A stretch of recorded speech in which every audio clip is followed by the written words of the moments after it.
Down. Okay, we are live now. Thank you all for coming and for tuning in. This is the Autoimmune Connection, a monthly hangout on YouTube that brings people together to connect the dots between diet, lifestyle, and autoimmune disease. I'm your host, Christina Findell from McLeanPlate.com, and I am joined tonight by three totally awesome paleo peeps, some of my favorite people. We've got functional medicine practitioner Anne Angelone from Paleo Breakthrough. Hi, Anne. Hey. We have Angie Alt, a health coach from Alternative Autoimmune. Hi, Angie. Hi. And Tamar England, the PaleoMom.com coworker. Hey, Tamar. Hey, guys. So, how is everybody? Thank you so much for coming. Great. Thanks for having us. Yeah, thanks for having us. My pleasure. I love sitting down and chat with you guys. I don't get to do it often enough, so this is really, truly awesome. Would you guys like to take a moment to tell us a little bit more about yourselves, who you are, what you do, and why you do it? Sure. I'll start. I'm Angie Alt. I blog at Alternative Autoimmune. I'm also a certified health coach. I work for Sarah Valentine at the Paleo Mom Consulting. Christina and Tamar are my lovely coworkers. And I also work with Anne through Paleo Mom Consulting. Anne is our functional medicine specialist. So, yeah, that's what I do. Awesome. Anne? Cool. Okay, so, my name is Anne Angelone. I am a licensed acupuncturist and herbalist, and I practice functional medicine. I live in San Francisco and practice here, and I also am a consultant with Paleo Mom Consulting and work with all of you guys, and I love you. We love you too. Thanks. Tamar? I'm Tamar England. I'm one of Sarah's assistants along with Christina. I've worked with her for about a year, although before that I worked on the Paleo Approach nutrition tables a while ago. I have no blog of my own. I just hang out with all the coolest bloggers on the internet, and I learned so much from you guys, and it's just a great community to be a part of. Thank you, Tamar. We're so glad to have you. You are the best coworker I've ever had, even though we don't get to talk or hang out that much because we live super far away. But you're so nice, and it's awesome. I'm so glad to call all of you coworkers. So today, we are all here to talk about making modifications to the autoimmune protocol.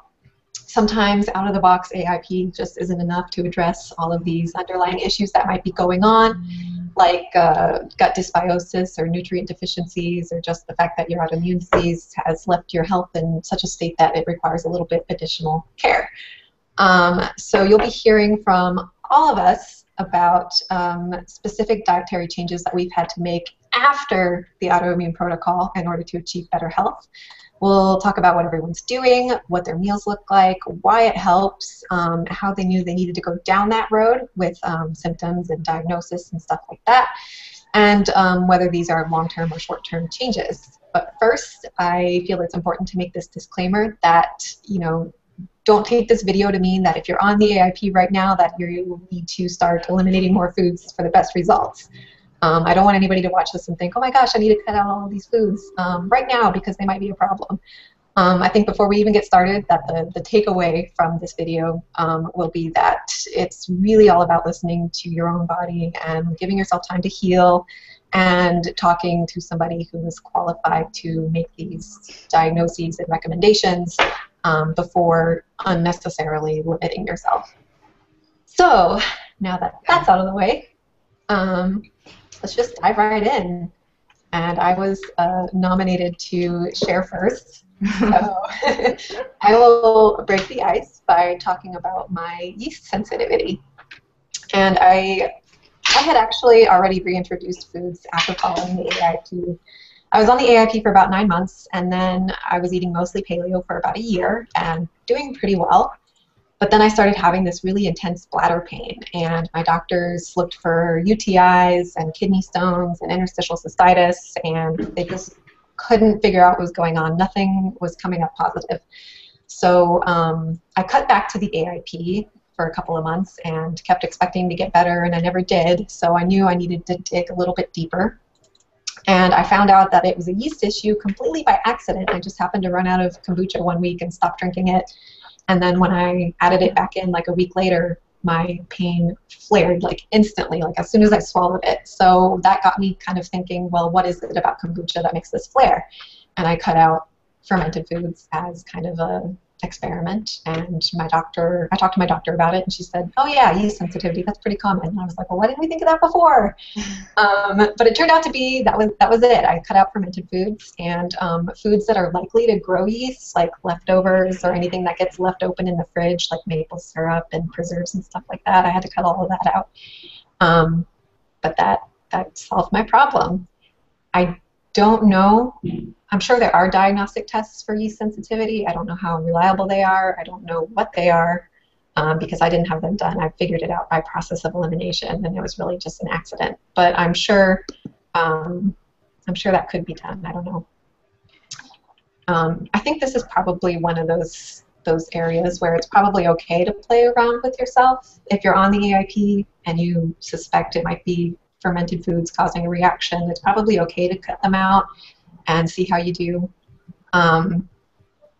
Because for me, the only drawback was gut flora. Obviously, not eating fermented foods anymore, my digestion just is terrible. And it's been 6 months since I cut out ferments, and I still haven't figured out how to have good digestion again without having sauerkraut or kimchi every day. So I'm taking like a really high dose probiotic, but it doesn't seem to make a difference whether I take it or not. So I'm still playing with that, and it's probably going to be kind of a continuing thing for me. And it doesn't help that I don't tolerate my thyroid drugs very well either, so I'm hypothyroid like pretty much all the time. So that slows things down too. So that's really just something I haven't figured out yet. But yeah, my meals basically became a lot more complicated actually. I didn't realize how much I was relying on like vinegar and fruit and preserves and stuff, and homemade mustard and ketchup and stuff like that for flavor. And I really didn't know what to do with myself when I cut them out. So like right now, because my digestion's so bad, I'm pretty much just on a liquid diet. I have smoothies and soups all the time, or soft foods like salmon and eggs. And I got bored with my food. I didn't like salads anymore, or I used to do like sausage patties with like ketchup or something and sauerkraut on the side, or kimchi, and it's not fun without them. So I'm still kind of trying to figure that out too. But just the fact that I'm not in pain anymore and I don't have any bladder pain as long as I stay away from vinegar and stuff, it's awesome. So yeah, that's me. It's my story, I guess. Any questions or? I kind of want to jump in and diagnose you. But, well, yeah, I mean, because, some of those things is possible. It's like a histamine sensitivity as well, right? And I'm kind of concerned that, like, you're on this liquid diet, and I wonder, about the probiotic foods. Like, here's the thing. I think a lot of us, if we're not doing the fermented foods and we maybe can't even tolerate probiotics, we have to look at some of the reasons why that's the case, right? So, it's possible it could be like SIBO or something else going on that's distorting the flora. And maybe, the thing about probiotics is like, it's not like if you take them, you're just replenishing everything. You do need to use some, fermentable fibers to get those going, and the first thing maybe for you would not be to add those things in, but to nourish the gut lining and the mucosal cells and build up a mucosal lining so that the biota can implant and live, So not like throwing in those things first. So I think in your case maybe to like check out the histamine sensitivity piece as well, and or SIBO, Yeah. as other possibilities besides yeast, because you didn't test for it. It was just like you had that idea about it, but like all those things you mentioned overlap with that category. You know what I mean? Yeah, absolutely. That was part of because I couldn't find a whole lot of information on like what actually causes yeast sensitivity. And a lot of people, I think, they jump to the idea that if you're sensitive to yeast, you probably have too much of it in your body, and you have a candida issue or something. I couldn't find any science to support that. And according to Sarah, basically, all I could find in her writing is that yeasts could be gluten cross-reactive, and it could just be something you're allergic to, sensitive to in and of itself, but also histamines. And I've been putting off getting tested for SIBO because my symptoms are fine as long as I don't eat anything fermented. But I think just because my symptoms aren't bad doesn't mean I'm good. So. Yeah. Could I just say a thing about the yeast being gluten cross-reactive?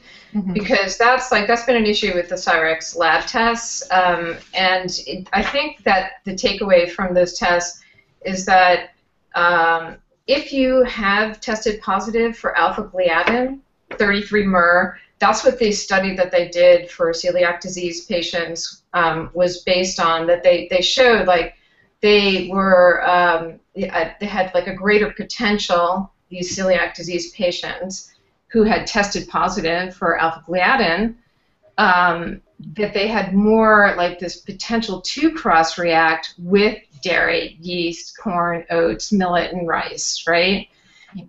So a lot of people think that even though they never tested for alpha-gliadin and they did this test, they think they have these cross-reactivities, but it's not necessarily the case. We're kind of extrapolating that piece of information, so just so everyone knows that. But you can do, and I have it just to show everyone, this is a Cyrex panel that I did. And so it does, it shows you, basically what they're saying is these panels are looking for food sensitivities, and if you did test positive for alpha-gliadin, then the ones that are known cross-reactors according to the study might have the potential to cross-react in your case, okay? So to try to bring down the anxiety about all the cross-reactivity, I think that's an important piece, So as far as testing, you could do this to see if you have yeast sensitivity, and then if you know for sure that you have alpha-gliadin, and you can suspect maybe, but if you don't have, if you didn't have celiac, then I would say you have to experiment with that. And then, of course, there's the stool test that you can do. And I have mine here, too, just to, give everyone a little visual. But these are, the kind of things you would see. This is a doctor's data panel. And they check, yeast overgrowths here. You know what I mean? So you could see, at least, if you had these overgrowths, if you did a stool test, Oh, yeah, I know that's definitely worth investigating. It's on my to-do list. And I knew that, gluten cross-reactivity stuff varied between individuals, but I didn't know why, so that's really good information. Thanks for sharing that. Sure. Yeah. Okay, I'm sorry. That interrupted everyone's No, that's awesome. Okay. That's what this is. This is a conversation. So, yeah. Anybody have anything else? I don't know. I don't have anything. Angie, do you want to share about your... Yeah, sure. So for anybody out there that doesn't know, I have multiple autoimmune syndromes, so that's having 3 or more autoimmune diseases diagnosed. So I have a skin disorder, and I also have endometriosis and celiac disease. And unfortunately, a really common frenemy, foe of those with celiac disease is SIBO, which is small intestinal bacteria overgrowth, which Christina kind of mentioned a minute ago and was talking with Anne about. So SIBO, there's a lot of reasons that it can take hold in someone's gut. It's not really necessarily bad bacteria, but it's bacteria that's overgrown, and it's in a part of your intestine where it shouldn't be. So these are bacteria that are normally in your colon, and they have overgrown all the way into the small intestine. And when they get into the small intestine, they're able to ferment sugars in our foods that are normally absorbed in the small intestine, but because the bacteria is up higher than it should be, it can get hold of those sugars before they reach, they would normally be absorbed before the colon, so they wouldn't be a problem, but the bacteria have gotten too high up in the digestive tract. And so this causes all kinds of problems. It causes obviously lots of bloating, and the pressure from the bloating can cause, acid reflux. a lot of folks end up with diarrhea and or constipation depending on the kind of bacteria. So bacteria that produce hydrogen usually lead a person to have diarrhea, and bacteria that produce methane usually lead a person to have constipation. Unfortunately, a lot of folks with SIBO get misdiagnosed as having IBS, and really it's SIBO that could be treated in pretty short order. So, you know, I had all these problems. I had lots of digestive problems and lots of bloating and lots of burping. I was like a burping machine. My family was just like, oh my God, what is wrong with Mom? She's so obnoxious. Like, we don't want to be in public with her and have a meal. Just like really out of control. At night, I would spend like hours burping. Like my husband said I would burp even in my sleep. It was just really, really out of control. And the bloating was just phenomenal. You'll see pictures on social media all the time of people with their bloated SIBO bellies, and you know it's not an exaggeration to say that it looks like pregnancy. My pregnancy photos and my SIBO photos are very much alike. So it just got really out of control, and finally I went and I kind of suspected, I started to read things, and I kind of suspected it was probably SIBO. And so I finally went and saw my doctor, and I did a breath test. So there's a test called the lactulose breath test that you take, not lactose, but lactulose. And it's just a sugary solution that you drink, and if the bacteria are overgrown into the small intestine, they will sure enough start fermenting them, and you'll produce hydrogen or methane gases that you then blow out every, I think, 15 to 20 minutes into a bag, and they plug that into a machine that calibrates you know, the kind of bacteria and how overgrown it is. And the more quickly you start producing the bacteria, the more obvious it is that they're high up in your digestive system where they shouldn't be. So I went through that process. I did the testing, and it was positive. And so I did a round of antibiotics. Unfortunately, a lot of practitioners aren't really very well versed in the right antibiotics for SIBO. And so the first time I was treated with an antibiotic called metronidazole. And metronidazole is kind of like an A-bomb. It just kind of goes in and destroys everything. And it really wasn't the right approach. So it worked for a little while, but eventually I started having problems again. So I saw my doctor again and retested, and I still had the overgrowth. By that time, I was more educated, and I knew that I needed a combination of metronidazole and a drug called rifaximin. Rifaximin is kind of like the gold standard antibiotic for SIBO. It's kind of hangs out in your gut and doesn't kind of go through your whole system, just destroying everything. So I took a combination of those two drugs, and it worked really well. And I did that. Then, by that point, I also knew that I needed to eat a low-FODMAP diet at the same time. And I think most of the experts out there kind of recommend that you follow a low-FODMAP diet for at least 3 months following treatment. So I used a low-FODMAP modification of AIP. At that time, I was still pretty fully AIP. I had a few small reintroductions. You know, I was like tolerating some chocolate. And mustard, I tolerated mustard, but I didn't have a lot of reintroduction. So I was, you know, for all intents and purposes, pretty fully elimination phase AIP. So I added the low FODMAP component, and the list of low FODMAP foods is long and includes a lot of the foods that we would rely on for a lot of the flavor in an AIP diet. So like onions and garlic in particular are big FODMAP offenders. So it was really a bummer. The day that I got the low FODMAP list, my husband and I sat in the living room and read through the list, and every time we would come to a food that I had come to love and rely on AIP, I would scream curse words, and my husband would scream them with me, and we had a little anger fest. So But I did it. I stuck with it. I ate low FODMAP for a while, and it really worked. I felt a lot better. My stomach was like completely different. My husband would say over and over, "Oh my God, you woke up this morning with a flat stomach. It's a good day. You didn't burp last night." So we stuck with it, and it worked. I don't have to eat low FODMAP anymore.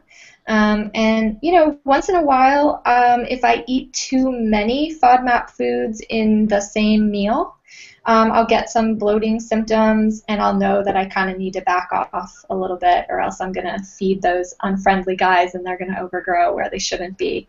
Having celiac disease, having any digestive diseases kind of puts you at risk because your intestines don't maybe move like they should. There's like an automatic movement of our intestines, and not being able to clean your digestive system naturally through those movements kind of can lead to the bacterial overgrowth.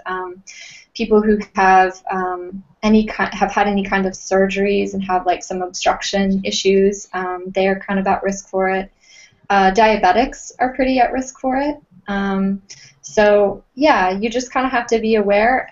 I really think the important thing is to go and get tested before you restrict, because the list of low FODMAP foods, like I said, is really, really long, and a lot of them are foods that you would normally eat a lot of on the AIP diet.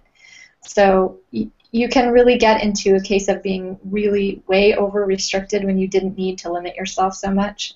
So I think you should only really do it in the case of a true diagnosis. And I guess that the other important thing to say is that a lot of the experts out there, naturopaths and medical doctors, both agree that SIBO in adults cannot be treated with diet alone. Sometimes with little kids who have bacterial overgrowth, you can just do a low FODMAP diet and it will kill the bacteria. But adults don't normally have success without using either herbal or mainstream antibiotics. I guess, is that kind of it? Christina, did I answer all the questions? Yeah, I think so.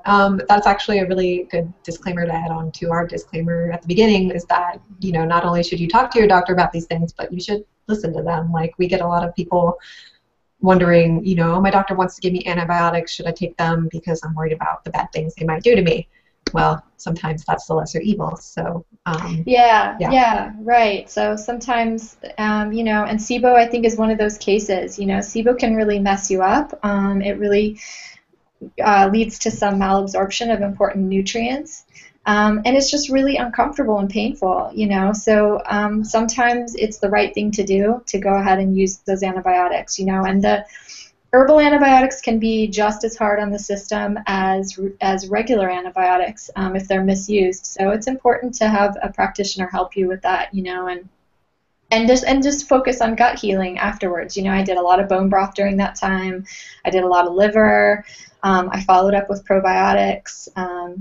So you just have to do things to support your gut to re-heal after that. But there is a place for mainstream approaches like antibiotics, and this is one of them. So yep, absolutely. So what did your typical meal look like on an AIP low FODMAP sort of thing? It looked really boring.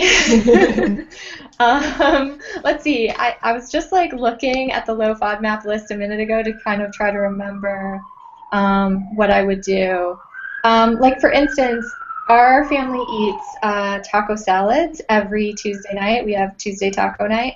And normally my taco salad has some ground beef seasoned with salt and oregano, and then I put it over a salad with greens, and I have olive oil and balsamic vinegar and black olives and avocado. And avocado is a high FODMAP food, so I had to take the avocado out, and that made my taco salad really boring. It was like, wah, wah. I don't really want to eat this taco salad, So it was kind of hard. It was a little bit of a struggle, and it's really hard to have enough denser carb vegetables, because a lot of the carby vegetables are high FODMAPs. So I had to be really aware of whether or not I was getting enough carbs during that period. So what kind of stuff did you use for sources of carbs? Just low FODMAP? Yeah, low FODMAP fruits and veggies, yeah. And I definitely found that some things, although they were on the low FODMAP list, I tolerated better than others. And once I became a coach and started working with clients, I realized that with clients too. It's really individual. Like some people will react to, for instance, butternut squash, and others will not. And I luckily didn't have a problem with butternut squash, so I relied on a lot of butternut during that time. So, yeah, that's how I did it. Well, that's awesome that you. I mean, I've seen the list. I don't know it by heart, but I know that 3 months on that would be very hard for me. Yeah. So, yeah, congrats on making it through. Yeah, thank you. That's awesome. You're an inspiration. Seriously. Oh, thanks. My husband really likes to hang out with me a lot more. So. It's not very attractive to burp all night. Yeah, definitely. So, yeah, it helps to be highly motivated. Right. Definitely. Anne, would you like to tell us about what you're up to? Sure. Can I ask Andrew a question first? Yeah, go for it. Okay. Yeah, I'm just curious about, like, I've heard Dr. Siebecker talk about, like, pretty much to get the migraine motor complex back up and running, to help that out, to try to pretty much wait 4 to 6 hours, eat again. Right. Have you tried that? Yeah, so just so the audience knows, Anne just mentioned Dr. Alison Siebecker. Dr. Siebecker is basically the rock star of the SIBO world. She's incredible. I was lucky enough to attend a symposium with her in January, her and some other medical doctors. Dr. Siebecker is a naturopath, and it was just incredible, just so much information. She's really like changing the world of SIBO diagnosis and treatment, and she recommends, really making sure that your meals are spaced by 4 to 6 hours, because the migrating motor complex, that's the wave action of your intestines that automatically happens. It happens every 90 minutes when you're not eating, and that sweeping action helps sweep out bacteria and keep your food moving along so that you don't get that overgrowth problem happening. So yeah, I definitely do that, and I did that during my second round of treatment to help it be a lot more successful. I just make sure that my meals are, filling and adequate, and I'm totally able to make it that long with no problems. I don't get low blood sugar or anything like that anymore. That might have been harder in my early AIP, phase. Probably, I had a lot of problems with blood sugar in the beginning, but once my blood sugar was regulated, it was fine to go that long, and it definitely helps. Yeah.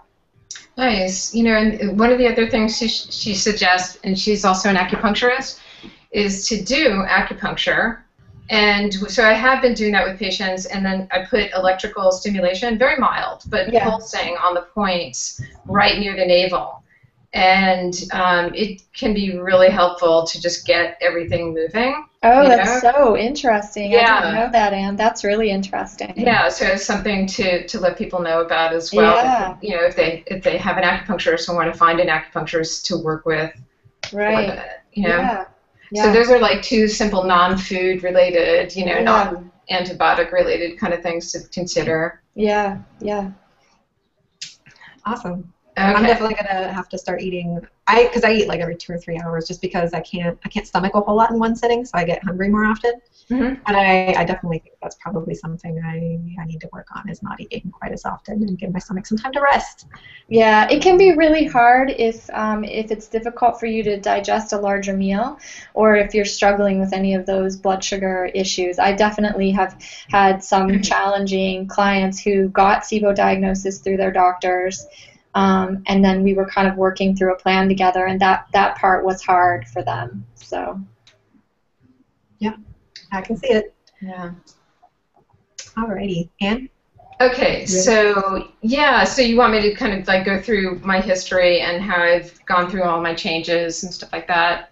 Yeah, sure. Okay, all right. In my case, I started having a lot of joint stuff when I was younger. I'm 48, and so when I was 12, I started getting some joint inflammation in my knee. And a little later in my 30s, my other knee got involved, and then both my eyes, and then my spine and my ribs. And so I have HLA V27, and so it just sort of fits the diagnosis of ankylosing spondylitis, and that's my presentation. So a lot of inflammation. I looked into a lot of like rheumatic disease treatments, and so one of them was part of this program called the Road Back. I don't know if anyone's heard of that, but I was doing minocycline treatment, 50 milligrams pulse doses for 5 years, 3 times a week. And I did a bunch of Flagyl, and so the short story is I did a lot of antibiotics, and then I went gluten-free. I was gluten-free for like 13 years. And then I started studying with Dr. Karazian, and I went on the Repair-Bite diet. And then I found the no-starch diet, which was more specifically for IBS, which was also part of the presentation. And so I started to do that and started to feel a lot better. And then I found the autoimmune protocol. And then when I started doing no nightshades, like really strictly across the board, like with the nightshade spices, not just the nightshades, I started feeling a lot less inflamed and getting off of like all starches and grains, you know. So then what I did was I tried to reintroduce, even though I had my my Cyrex test saying that I would definitely have sensitivity to rice. This was the thing I wanted to have so I would like try sushi, and I was trying to convince myself that like it was okay, you know, but then like I'd wake up and be like, oh my god, my back is so stiff. So like that wasn't a good idea. And also I've tried to reintroduce some of the nightshade spices and occasionally a nightshade, and it just does not go well, so those are also out. And then along the way I decided that I was noticing a lot of IBS symptoms from especially the polyolols and the FODMAPs. So a lot of the stone fruits were really bothering me. I could just tell immediately. And so I actually haven't reintroduced those because I'm sort of afraid to cause more like, you know, distressing bowel symptoms. Although I have tried cherries. I was doing some cherries this summer, not a ton, and I was actually okay. But summers past, I've had like a ton of nectarines and plums, you know, all of the yummy stuff, and I've had to forego that, and that's okay. You know, it's like if I feel better, it's a good thing, you know. And so maybe eventually I'll get there, but it's possible that I have like the GLUT5 deficiency and just can't tolerate those foods, you know, those polyolols. Can't break them down. So anyway, that's kind of my story in a nutshell. So now you want to know like what my typical day of food looks like. Yeah.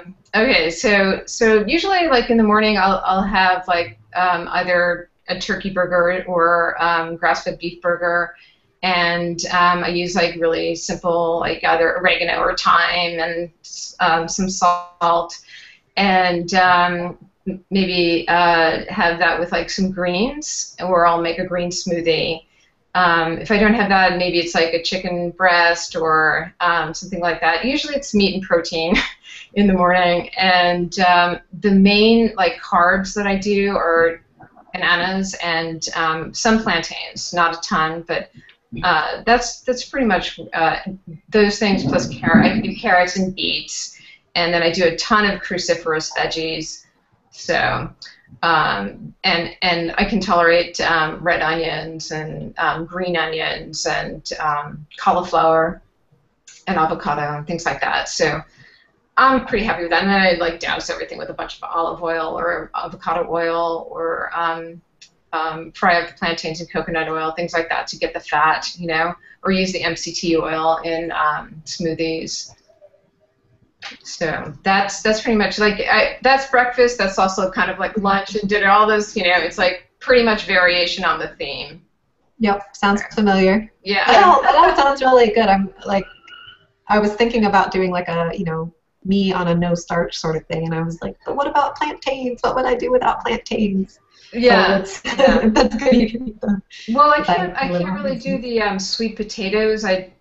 So that's I don't know. It just is variable, right? So for me, I think also, like I showed you guys my stool test before, I tend to overgrow Klebsiella, which is really common for people who have ankylosing spondylitis.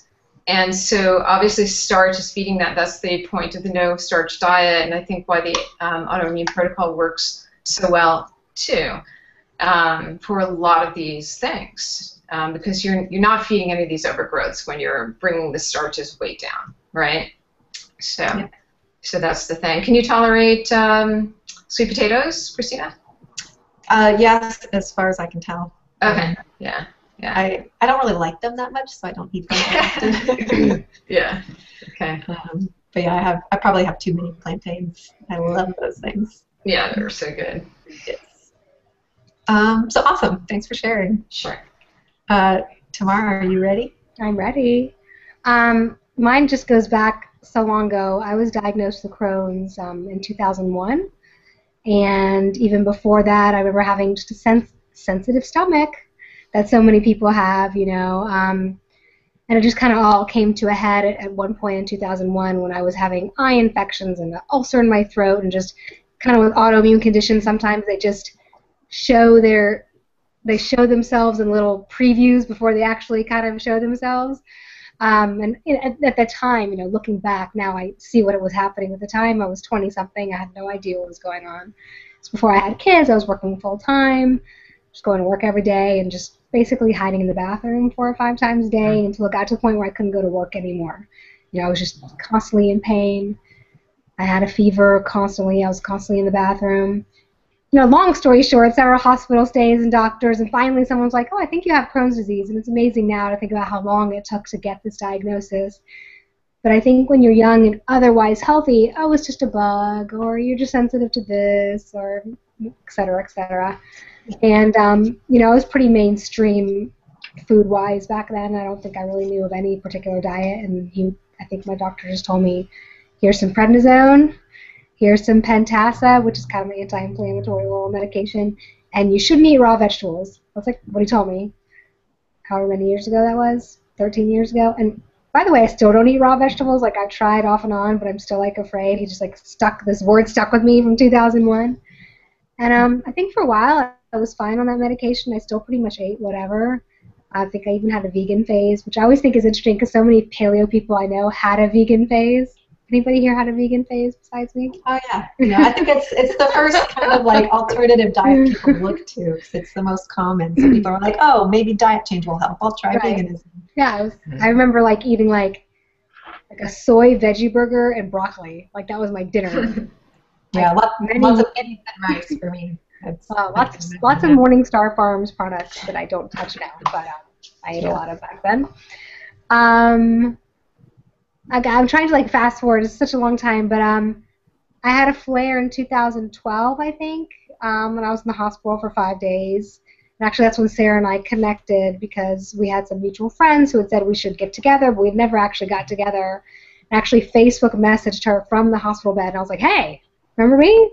I'm in the hospital, and they're feeding me Diet Coke and Jell-O. Is this good?" I think I asked her, "What do you think about this?" And we talked then, and I think it was on the hospital bed in my endless hours of just being on the internet, I found the specific carbohydrate diet. And that was the first I had heard of that, which people call it a stepbrother or a cousin to paleo. It's very similar. You guys know about specific carbohydrate diet. It was the first I had read about, they have a phase 1, if you're having really bad diarrhea and you can barely get out of bed, here's what you should eat. And it was chicken, carrots cooked well, butternut squash cooked well. It was the first I had heard of no grains. It was the first I had heard of, limiting nuts and seeds. It was all new to me. And I was like, I'm going to do this, So when I got out of the hospital, I kind of did that full force. And I still kind of have variations of that now, to be honest with you. I still kind of, when I'm not feeling well, I go to carrots, I go to squash, cooking them well. I cook them for like hours until they're mush, And then, I don't know, it's all a blur, but I think I did eventually kind of I was eating a lot of broccoli and cabbage and cauliflower, and somewhere in the middle of this I read Eat to Live by Dr. Furman. I don't know if any of you guys have read that book. A great book. Even though he's like practically a vegan, I tell Sarah, I think of her and Dr. Furman working together one day as a team, like a super team. But I was eating a lot of vegetables because, according to him, man, vegetables are like, you should eat lots and lots of vegetables every day. It's the best thing for you. And I was, and it was fine for a while. But it was actually this past March, so about 6 months ago, I had another flare. Christina was telling me about it. And I was like, miserable again. I think because I was aware of what was happening, I kept myself out of the hospital because I just was like, okay, something's got to change, like right now. And it was actually Mickey Trescott, as we all know Mickey, who I spoke to, and Angie, you helped me too when I was going through this, and Mickey was like, stop all fiber. If you're going to the bathroom 10 times a day, stop all fiber. And to me, that was crazy, because I was like, no, vegetables, you have to eat vegetables 4 times a day, and lots of greens, and broccoli and cauliflower, and these are the superfoods, and this is what you have to eat. And it was really like, when she said that to me, I was like, what? She was like, I'm telling you, just try it. And it did eventually help. It takes a few days. And that was the first time I had made bone broth. So I just got to the point where I was blending my meals, kind of like Christina's doing, but I blend like bone broth, chicken, and some squash. Like I'll blend that up and just eat it as a soup. And just like Anne said, there's no breakfast, lunch, and dinner. It's all the same. Like there's no like breakfast food. Like I'll eat like a hamburger and zucchini for breakfast. Like it doesn't matter. And I'm kind of still on that path. I still am AIP, low FODMAP. As restrictive as that is, that's kind of what I follow generally. I'm kind of a don't rock the boat type girl. And this is even, I am actually on Humira. I'm on an injectable immunotherapy medication for Crohn's. It's an injection. I take it twice a month. And even taking that, I still follow the AIP and I still do low FODMAP because I just figure it can't hurt. Like, I just kind of want to keep things as calm as possible for my digestion. And I'm on my 3rd round of antibiotics for a sinus infection, so things are all crazy. So I'm just like, let me keep the food part, like, as calm as possible. Sometimes I'll get a little wild and put, like, 3 spinach leaves in my soup. Like, I will, like, add a little bit. I'll get, But for the most part, like, for now, I just keep things very boring. Not a lot of variety. And I just figure, if my stomach doesn't hurt, and if I'm not in the bathroom a few times a day, then that's good. And I just kind of, I don't like to rock the boat. Now, just not to say eventually I'm not going to try something else, but for now, what I'm doing now, some people may think is pretty drastic, but it's like, I just want to feel good. And if that means eating the same 5 foods over and over, that's what I'm going to do. Yeah. And to be honest, and Mickey knows this, I do eat candy. Like, I have my cheats. I eat lollipops, I chew gum, and that's probably my main source of carbs, my sugar and my candy. So I'm not exactly perfect. But that's just kind of me. I kind of just do what works for me. And I've realized that you can't say, kale is a superfood, so I need to eat it 5 times a day. It's like, no, I can't. I'll put a couple of baby kale leaves in my soup, but that's about it. And, a lot of times if you get on Instagram and you look at, like, Sarah's meals and even Angie's meals, I've seen like these big salads and all these vegetables, and part of me is like, oh, that's so good for you, but for me, not so much. I can't, And I think sometimes people with autoimmune disease, especially a digestion-oriented situation, I'm holding my stomach, you gotta do what works for you. You can't have 2 big salads a day if you have Crohn's sometimes. You just can't. You gotta figure out, let me get my nutrition, but also I got to be kind to my system, because if my system can't handle what my neighbor is, or what Sarah's can, or what Stacy from Paleo Parents, and all the soup she eats with all her vegetables that she posts on Instagram, I'm like, who knows if I'll ever be able to eat that, So I'm battling, but I just think sometimes you got to kind of do what works best for you, and if that means blending up your food in a Vitamix so you don't have a stomach ache or diarrhea, then blend away. Yeah. Yeah, I'm kind of, because there's part of the yeast issue is that some people are like, well, maybe like watch out for leftovers because they might grow yeast on them. And I've been told that it's probably okay. I just need to push, my boundaries a little bit. But I'm in that space where I'm like, you know what, I feel good. I don't want to rock the boat. I don't want to risk it because a flare is just not worth it. It's too much pain for me to handle right now. I don't want to risk it. And it's when you blend most of your meals, like I don't do squash and chicken and broth and all of that stuff, but I do a lot of green smoothies, and that's how I get my veggies and my fruit and stuff. It's just blend it all up with like some frozen liver or something for protein. And it's so easy. I don't have to cook anymore. It's awesome. So like I could get used to this. I could do this for a while.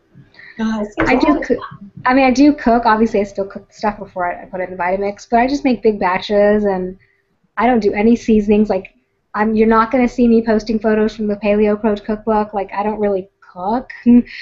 Like, I'll put some chicken in a pan, and I'll put like some carrots in a steamer, but like I don't like whip up these gourmet meals. So to me, that's the easy part. I don't really do a lot of like fancy stuff with my food. I keep it pretty simple. But. Yep. Me, my blender, and my crock pot. That's so, yeah. Does anybody have anything to add? Well, could I ask Tamar a question?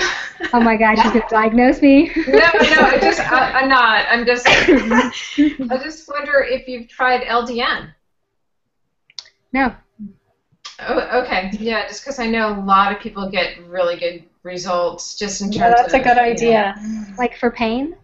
No, not necessarily. Just also for immune modulation. Oh. I think I thought it was for low dose now. That's what we're talking about, the low dose. Yeah.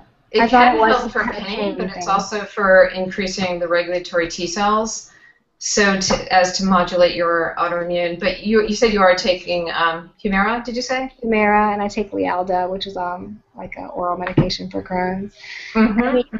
That's another thing. I know a lot of people look at the AIP as a way to get off all their medications, and I always want to say, hold on. And that works for some people, but some people it has to be a combination of both. Yeah. So just that's true. And that, if I can say something, I don't think that's necessarily a bad thing if it's appropriate for you. You know what I mean? Like, if a person finds themselves unable to get off of their medication, I don't think that necessarily means defeat. Maybe you'll be able to lower the dose of your medication, or maybe over time you won't have to take the medication as often, and having a good diet with good nutrition is just going to enhance the positive effects of that medication, So I don't think that every person who doesn't get off medication has to say, oh, I was defeated and it didn't work. It actually may be working quite a lot. It might be the right answer, Well, I always wonder how would I feel if I was just taking this medication and eating whatever I wanted. Right. Because I had 2 flares. Even the flare I had in March was when I was on Humira. So who's to say, what would happen? And you're supposed to take Humira, the way it's prescribed to me is every other week, and I take it about every 3 weeks, So yeah. Don't tell my doctor. Yeah, I guess the other big piece that we haven't talked about yet is like obviously sleep and stress, as part of the treatment, Yeah, and I know and like why we have flares. I know that's for me. Like if I'm not sleeping well and I'm overwhelmed by stuff, it doesn't matter if I've been eating so well, it still can happen, Right. Yep. Right. I cannot say how many times Tamar and I have been exchanging emails at like 1 in the morning, and I'm like, Tamar, go to bed. Go to bed. And that's like she's an hour earlier. Yeah. Like, it's late for me. It's late for you. You need to go to bed. But yeah, definitely. I need a time management consultant to come into my life. Yeah. Oh, tell me about it. It's hard. And yeah, for me, sleep is a huge part of the equation, and definitely stress. Sometimes it doesn't matter how good your diet is or what kind of medications you're taking. If you're not sleeping and if you're stressed out, you're not going to feel good.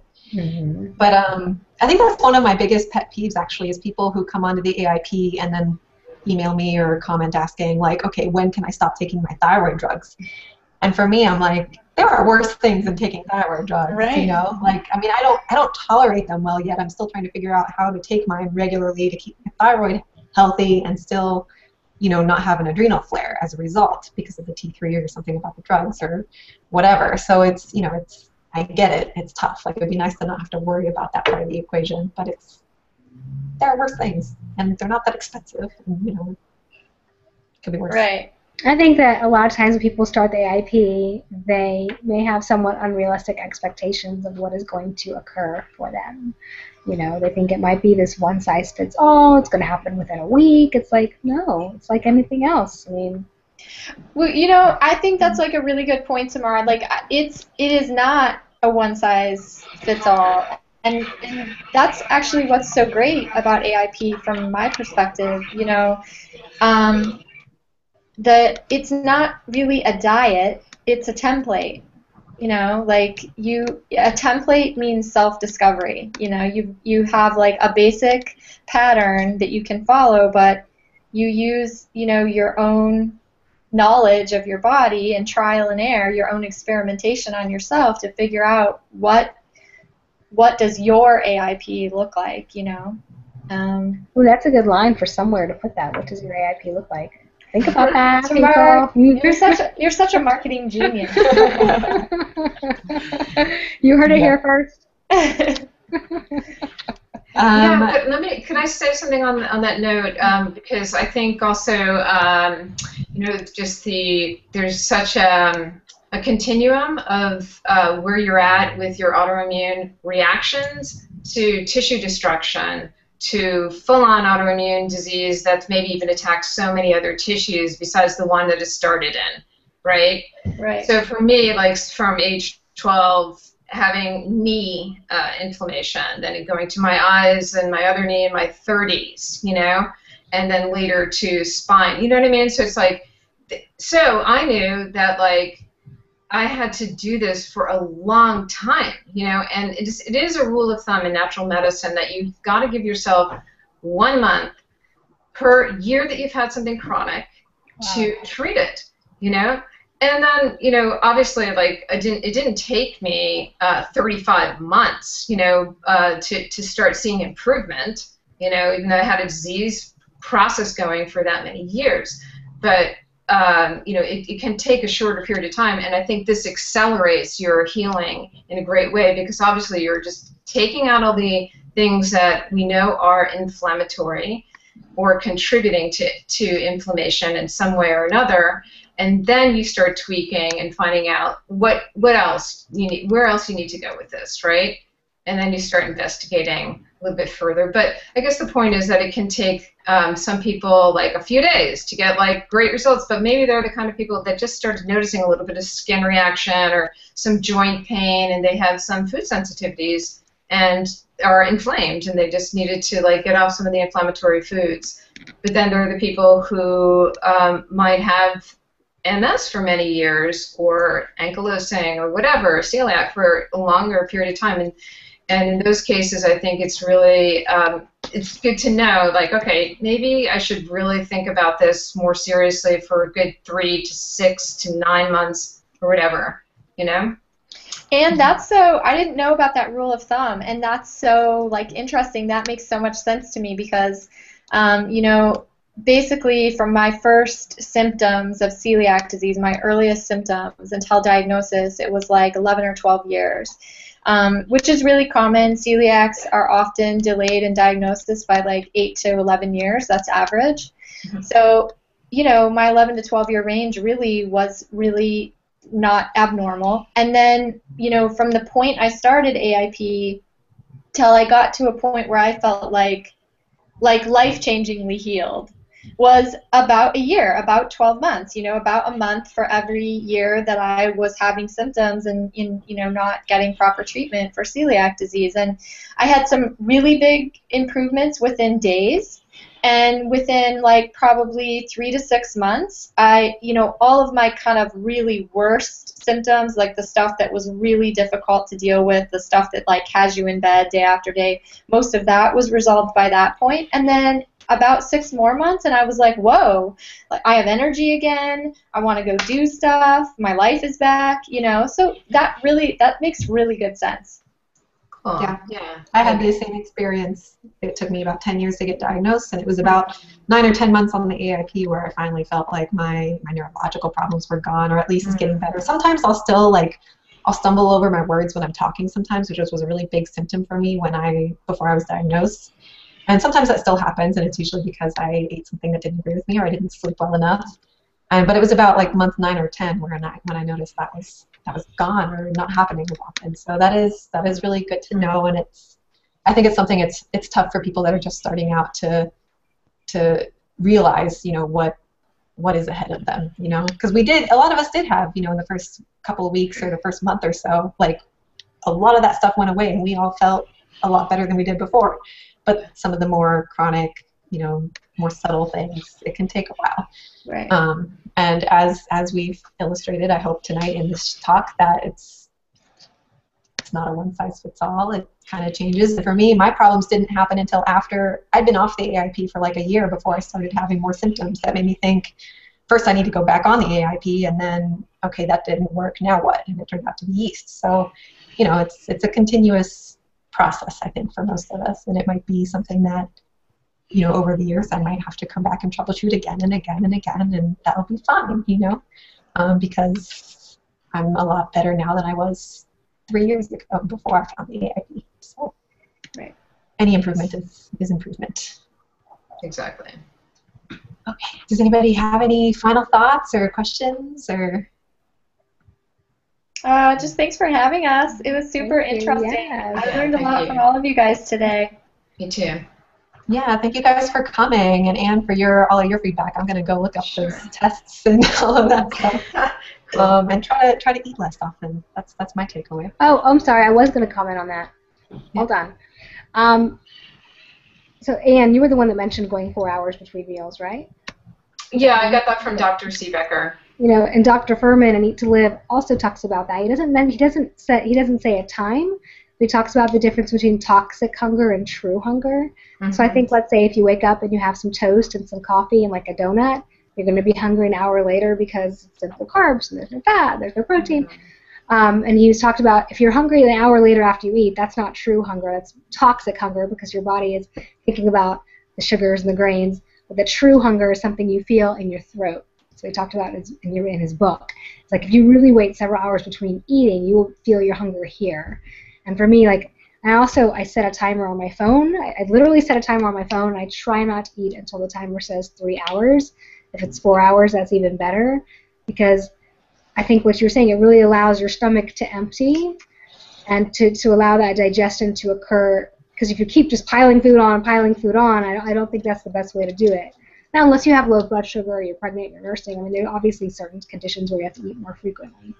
But just generally speaking, I feel better when I go those long periods of time between eating, to allow myself to feel that true hunger and to allow the food from the previous meal to fully kind of move on to the next area that it goes to. And also Sarah mentions that in her book, and that was something I learned from her as well. She just has 2 or 3 big meals a day. I mean, she doesn't snack per se, and it's hard though. If you're not used to doing it that way, like we talked about before, if you're used to eating every couple hours, that's tough. I remember the first time I think I went 2 hours between eating, and I was so excited that I went 2 hours, and eventually I could just go longer and longer. Right. It's definitely something you have to make a conscious, effort, like continuously. Because I'm an emotional eater, and I talked about that in the last episode, where when I'm under stress, I just cannot stop myself, and it's, 1 hour of stress like that just completely throws me off, and then I'm fighting cravings for like the next 3 weeks. So that's why I chew a pack of gum in an hour, but I won't eat. Good idea. that might be good for me. Yeah. Don't start with the gum. Yeah. Okay. So really interesting stuff. Thank you guys so much for coming. I wish we had more time and could talk all night, because y'all are fantastic and so smart and friendly, and you're just awesome people. I'm really glad to have you. Thanks, Christina. Yeah, thanks, Christina. Thanks for hosting. Yeah. Anytime. I hope to see you guys again soon. And I want to thank everybody that tuned in live. If you want to find out when the next Autoimmune Connection is, be sure to follow A Clean Plate on Google+, Twitter, or Facebook. and you can find the links for those in the description below. You can also find the links for these ladies in the description below and see what cool things they are up to in the future. So thanks for tuning in. Let us know in the comments what you thought, if you have any questions, what kind of topics you'd like to see us discuss in the future, stuff like that. That would be awesome. And be sure to give us a thumbs up on YouTube if you liked the show. Thanks for coming, and thanks for watching. Bye. Good night. All right, have a good- Bye. Bye.